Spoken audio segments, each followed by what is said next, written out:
Today I am gonna tell you noun from basic to advanced level. Noun when noun comes to your mind, आपको एक definition याद आती होगी. Noun is the name of any person, place, animal और thing. But noun इससे भी बहुत ज़्यादा है, बहुत ज़्यादा है. आज मैं आपको एडवांस लेवल का नाउन बताने वाली हूँ और इम्पोर्टेंट फैक्ट्स इसके बारे में. सबसे पहले नाउन होता क्या है तो वो आपको पता है, लेकिन नाउन जो है वो रिप्लाई होता है किसका? हु का, व्हाट का और हुम का. Work of noun. अब नाउन का काम क्या है? It acts like a subject. Subject की तरह भी काम करता है, ऑब्जेक्ट की तरह भी काम करता है और कॉम्प्लीमेंट की तरह भी काम करता है सेंटेंस में, चाहे सब्जेक्ट का कॉम्प्लीमेंट हो या ऑब्जेक्ट का कॉम्प्लीमेंट हो. टाइप्स ऑफ नाउन, ये आपको पता है कि 5 प्रकार के होते हैं. Proper noun, common noun. Proper noun का मतलब होता है particular name of person, place और थिंग. जैसे कि रमन, जबलपुर, कोई पर्टिकुलर हमने उसी पर्सन का, प्लेस का नेम रख दिया तो वहाँ पे प्रॉपर नाउन हो जाता है. कॉमन नाउन मतलब सेम काइंड के नाउन, जैसे कि एनिमल्स, स्टूडेंट्स.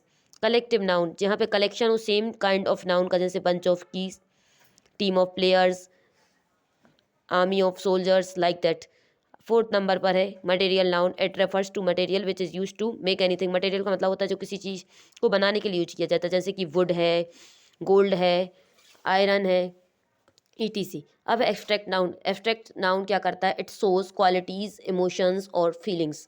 क्वालिटी बताता है, इमोशंस बताता है और फीलिंग्स को बताता है, जैसे कि honesty, angry, etc. Important fact क्या है ये जान लें, ये तो आपको definitions you must know. Abstract noun के लास्ट में कुछ फिक्स सफिक्स होते हैं which will help you to recognise it. आपको बिल्कुल पहचानने में मदद करेंगे. लास्ट में आपको देखना है TION, जैसे कि कंपटीशन. ऐसे टाइप के अगर लगे हों तो आप समझ जाना कि वो नाउन हो. नाउन का टाइप कौन सा है भाई? एब्स्ट्रैक्ट नाउन है.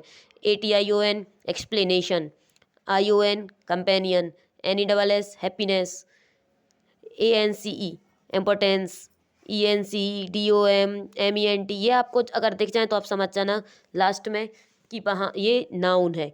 ऐसा SHIP, जैसे कि फ्रेंडशिप है, एक्साइटमेंट है, childhood, freedom, truth, unity, honesty, इस टाइप की. और ING लगा हो तो वह जीरंड बन जाता है, वह भी नाउन के रूप में काम करता है.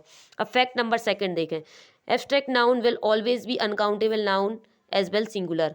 जो एब्स्ट्रैक्ट नाउन होता है वो हमेशा अनकाउंटेबल होता है और इसके अलावा सिंगुलर भी होता है. जैसे कि ऑनेस्टी. ऑनेस्टी एक अनकाउंटेबल, इसको काउंट नहीं कर सकते और इसके साथ में वर्ब कौन सी यूज करेंगे हम? सिंगुलर वाली. तो honesty is the best policy. Truth is bitter. अब fact number 3, abstract, proper and material noun will be singular. ये तीनों के तीनों नाउन जो है वो हमेशा सिंगुलर रहेंगे. प्रॉपर नाउन भी सिंगुलर रहेगा क्योंकि वहाँ पे हम एक को रिफर करते हैं. मटेरियल नाउन भी सिंगुलर रहेगा. एग्जाम्पल आप देख सकते हैं राजन, जो कि प्रॉपर नाउन का एग्जाम्पल है. गोल्ड मटेरियल नाउन का और एंग्री एब्स्ट्रैक्ट नाउन का. अब नाउन जेंडर. जेंडर आपको पता है कि 4 प्रकार के होते हैं: मैस्कुलाइन, फेमिनाइन, कॉमन और न्यूटर. अब इसके फैक्ट क्या हैं? तो कॉमन जेंडर में प्रायोरिटी किसको देते हैं? अगर कॉमन जेंडर है, आपको पता ही नहीं चल रहा है कि कौन है, जैसे डॉक्टर लिखा हुआ है तो आप कैसे पहचानेंगे कि वो डॉक्टर मेल है फीमेल है? तो आपको अगर प्रायोरिटी देना है तो वहाँ पे आपको पहला ऑप्शन रखना है किसका? मेल का. यहाँ पे ही, हिम और हिज को प्रायोरिटी देंगे आप. सेकंड नंबर पर रखेंगे आप इट, इट्स और इट. और थर्ड नंबर पे आपको फीमेल को रखना है.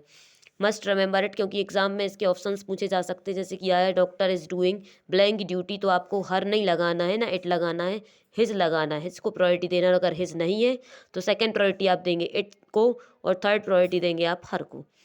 Remember it. कभी कभी नॉन लिविंग का भी जेंडर होता है.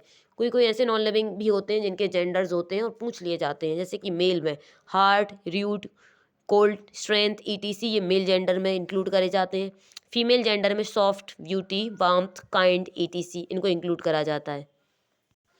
एंड ऑल्सो मस्ट रिमेंबर कि प्रीपोजिशन अगर आएगा तो उसके बाद हमेशा ऑब्जेक्टिव केस ही रखा जाएगा. Example, this gift is for her. अब है नंबर. नंबर आपको पता है 2 प्रकार के होते हैं: singular numbers, plural numbers. Facts क्या है नंबर के ये जान लेते हैं, तो आपको पता ही होंगे. कुछ ऐसे शब्द जो हमेशा प्लूरल होते हैं उनका सिंगुलर नहीं होता. अगर आप सिंगुलर प्लूरल नंबर के रूल्स जानना चाहते हैं वो आपको वीडियोज़ में मिल जाएंगे, आप देख लेना. कुछ ऐसे हैं जिनके जो हमेशा प्लूरल होते हैं उनका सिंगुलर कहीं बनता ही नहीं है, जैसे कि ग्लासेस, क्योंकि ये 2 होते हैं, दोनों आंखों के लिए होते हैं. That is why it is always plural. Trousers, pants, jeans, gloves, tongs, scissors, slippers, anklets, palazzos, goggles, ETC. इनको कभी प्लूरल में नहीं लिखना है, सिंगुलर में नहीं लिखना है, हमेशा प्लूरल में ही काम करेंगे. इनकी संख्या अगर बताना है तो क्या करेंगे? तो आप ऐसा लिखेंगे: अ पेयर ऑफ ग्लव्स. अगर 2 हैं तो 2 pairs of gloves, 3 pairs of jeans, इस टाइप का. I want pair of goggles. ऐसे आपको लिखना है। अब पोजीशन या अधिकार बताने के लिए क्या करते हैं, तो लिविंग के साथ आपको करना है अपॉस्ट्रोफी एस का यूज, जैसे कि कार्तिक्स कार, सीमास रेस। और नॉन लिविंग के साथ में आप यूज करेंगे ऑफ का, जैसे pages of coffee, tyres of bicycle. Pronoun को पढ़ने के लिए आप नेक्स्ट पार्ट देख सकते हैं, वो भी एडवांस लेवल पे मैं आपको पढ़ाऊंगी। Thank you so much for watching this video.